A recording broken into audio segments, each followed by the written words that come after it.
السلام علیکم ناظرین، حکومت نے بجٹ منظور کرواتے ہی ساتھ ہی پیٹرولیم پرائسز کی قیمتوں میں اضافہ کر دیا ہے، اور یہ اگلے 2-4 مہینوں میں مسلسل ٹرینڈ جو ہے وہ قیمتوں میں اضافے کا نظر آئے گا، کیونکہ جو حکومت نے پیٹرولیم ڈیولپمنٹ لیویز یا ٹیکسوں کا جو اہداف مقرر کیے ہیں ان کو پورا کرنے کے لیے جو ٹیکس کے پیٹرول کے اوپر یا پیٹرولیم مصنوعات کے اوپر جو ڈیولپمنٹ لیوی ہوتی ہے اس کی شرح کو بڑھانے کا فیصلہ کیا ہے۔ تو آج ہم اپنے پروگرام میں یہ دیکھیں گے کہ پاکستان میں پیٹرولیم پرائسز کا میکانزم کیا ہے، اس میں اضافہ کیوں کیا جاتا ہے یا کیپ کیوں کی جاتی ہے، منجمد کیوں قیمتیں کی جاتی ہیں، جب پولیٹیکلی مقاصد حاصل کرنے ہوں تو پھر قیمتوں میں کمی بھی کی جاتی ہے۔ تو یہ میکانزم کیا ہے، نمبر 1۔ نمبر 2، پاکستان میں پیٹرولیم پرائسز کیونکہ پیٹرول پاکستان میں پیدا ہوتا نہیں ہے، پاکستان امپورٹ کرتا ہے، اور یقیناً اگر دنیا میں عالمی مارکیٹ میں قیمتیں بڑھیں گی تو اس کے اثرات پاکستان میں بھی ہوتے ہیں،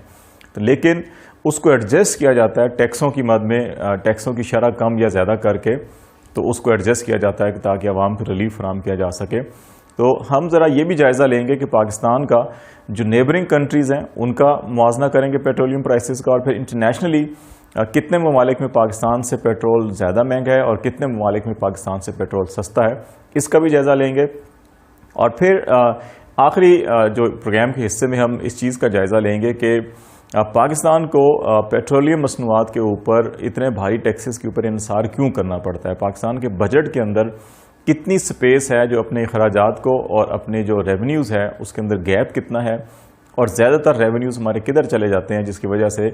سارا بوجھ جو ہے کہ وہ کیوں پیٹرولیم مصنوعات کے اوپر ڈالا جاتا ہے، اور ٹیکس گزار پاکستان میں مجموعی کتنے ہیں اور کتنا ٹیکس دیتے ہیں۔ تو اس حوالے سے دیکھیں گے کہ حکومت کیا کر سکتی ہے۔ تو یہ 3 حصوں پر ہمارا آج کا یہ پروگرام اور گفتگو مشتمل ہوگی۔ سب سے پہلے کہ پاکستان کے اندر پیٹرولیم مصنوعات کے اوپر ٹیکسوں کا جو میکانزم ہے، پیٹرول کے اوپر، ڈیزل کے اوپر جو ہے وہ 17% جی ایس ٹی جو ہے یہ مقرر کیا گیا تھا، اور اس کے علاوہ جو پیٹرولیم ڈیولپمنٹ لیوی ہوتی ہے وہ جو ہماری آئی ایم ایف کے ساتھ بھی ایگریمنٹ ہے، اور جو ہمارے رولز ہیں اس میں پر لیٹر 30 روپے زیادہ سے زیادہ جو ہے کہ وہ پیٹرولیم لیوی جو ہے وہ فکس کی جا سکتی ہے۔ لیکن جب حکومت ریلیف فراہم کرنے پر آتی ہیں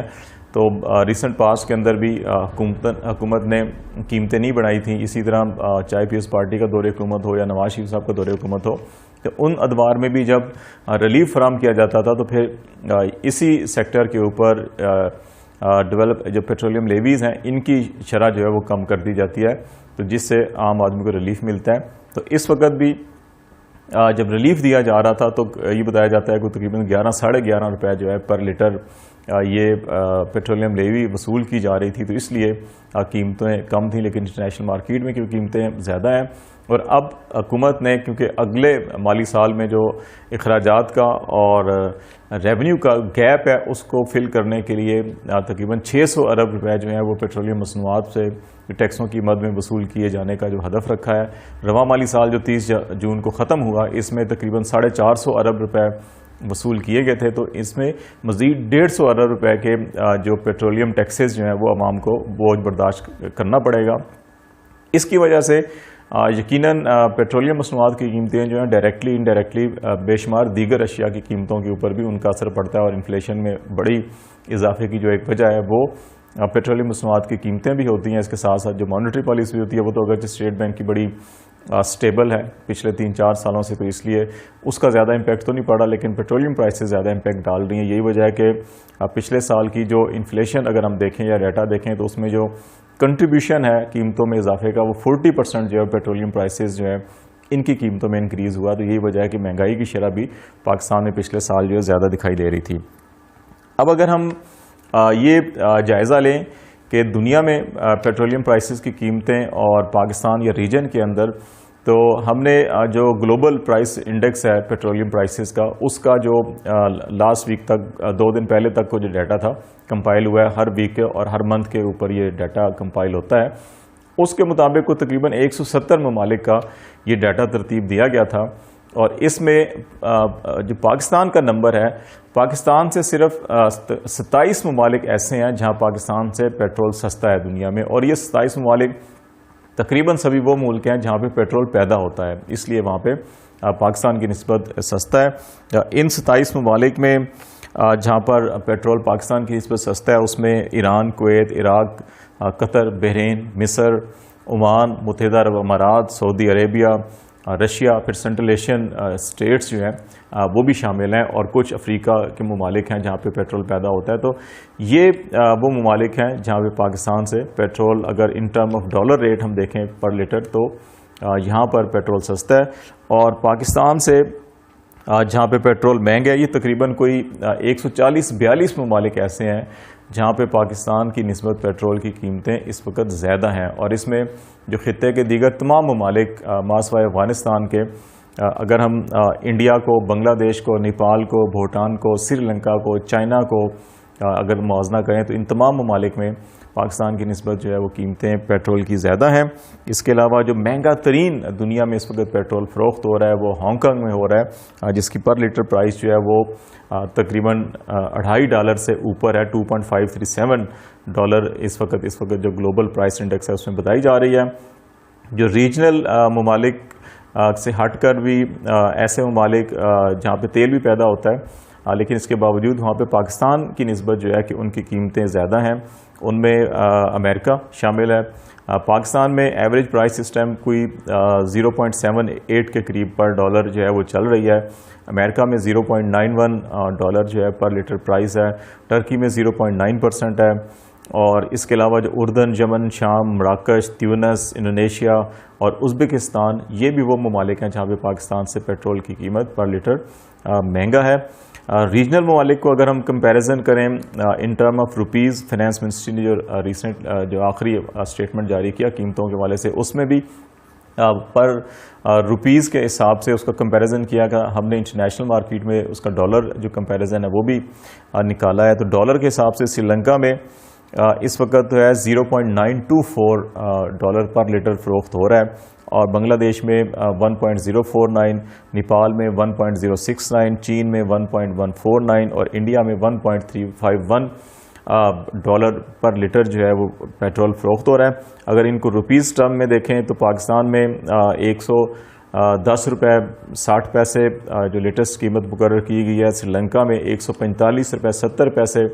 پر لیٹر فروخت ہو رہا ہے، بنگلہ دیش میں $165.80 اور نیپال میں $169.10 اور چائنا میں $181.60 اور انڈیا میں $214.10 فی لیٹر پیٹرول جو ہے وہ فروخت ہو رہا ہے. تو اس طرح سے پاکستان نے ایون دین اگرچہ یہاں پہ انفلیشن دیکھی جائے، بہت سے لوگ جو ہیں وہ اس پہ پر کیپٹا انکم کو بھی دیکھتے ہیں، پھر جو قوت خرید ہوتی ہے اس کا بھی موازنہ کیا جاتا ہے، لیکن اس کے باوجود پاکستان کو اگر ریجنل سینیریو میں دیکھا جائے یا انٹرنیشنل سینیریو میں دیکھا جائے تو پاکستان نے ابھی بھی اتنا بوجھ عوام کے اوپر منتقل نہیں کیا جتنا کہ ریجنل ممالک میں یا باقی ممالک میں اگر دیکھا جا رہا ہے تو وہ عوام کے اوپر بوجھ ہے وہ زیادہ دکھائی دے رہا ہے. اب ہم یہ دیکھتے ہیں کہ یہ بوجھ کیوں عوام کے اوپر جاتا ہے اور اس کو کیسے کنٹرول کیا جا سکتا ہے. تو ایک تو یہ ہے کہ پاکستان میں جو یہ ڈیزل اور پیٹرول کی جو کھپت ہے وہ کافی زیادہ ہے. اس کو بھی دیکھا جانا چاہیے. پبلک ٹرانسپورٹ اچھی ہے نہیں ہے پاکستان کے اندر، اور زیادہ گاڑیاں جو ہیں لوگ انڈیویجولی ٹرانسپورٹ استعمال کرتے ہیں، چاہے وہ بائک ہوں چاہے وہ کار ہوں، وہ زیادہ پریفر کی جاتی ہیں، اور اس کی وجہ سے بھی زیادہ دباؤ پڑ رہا ہے. 7 لاکھ ٹن جو ہے وہ پیٹرول ماہانہ پاکستان میں اس کی کھپت ہوتی ہے، اور ہائی اسپیڈ ڈیزل جو ہے وہ 6 lakh ton, light diesel 2000 ton اور 11,000 ٹن جو ہے مٹی کا تیل ماہانہ استعمال ہوتا ہے. یہی وجہ ہے کہ پاکستان کا جو امپورٹ بل ہے اس میں ایک بڑی جو قیمت ہے یا پیسہ ہے وہ پیٹرولیم مصنوعات کے اوپر خرچ ہوتا ہے. دوسری طرف اگر ہم اپنے قومی بجٹ کو دیکھیں اور اخراجات کو دیکھیں اور آمدن کو دیکھیں تو اس میں بھی اگر ہم رواں مالی سال کا جو آج شروع ہوا ہے 1 جولائی سے، اگر اس کی قیمتوں کا اس کی جو ہے کہ حجم کا ہم اندازہ لگائیں تو اگر پاکستان کا مجموعی بجٹ جو ہے جس کے اخراجات ہیں وہ 8,487 ارب روپے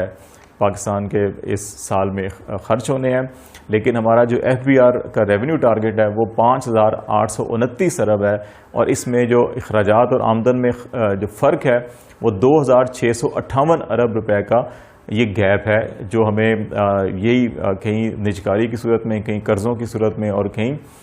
پیٹرولیم ڈیولپمنٹ لیویز یا اس قسم کی جو ہے ہمیں اخراجات کر کے اس قسم کے جو ہے ٹیکسز لگا کر اس میں اضافہ کر کے پورا کرنا پڑتا ہے.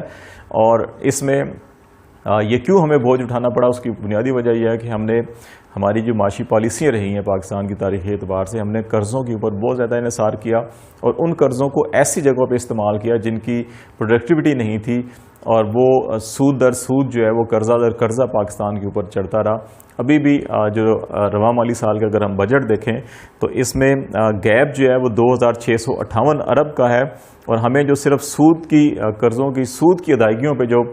پیسے خرچ کرنے ہیں وہ 3060 ارب روپے. تو ہمارا جو گیپ ہے اس سے زیادہ جو ہے ہمیں سود کی ادائیگیوں پہ پیسے خرچ کرنے ہیں. اگر پاکستان اتنا مقروض نہ ہوتا یا اتنے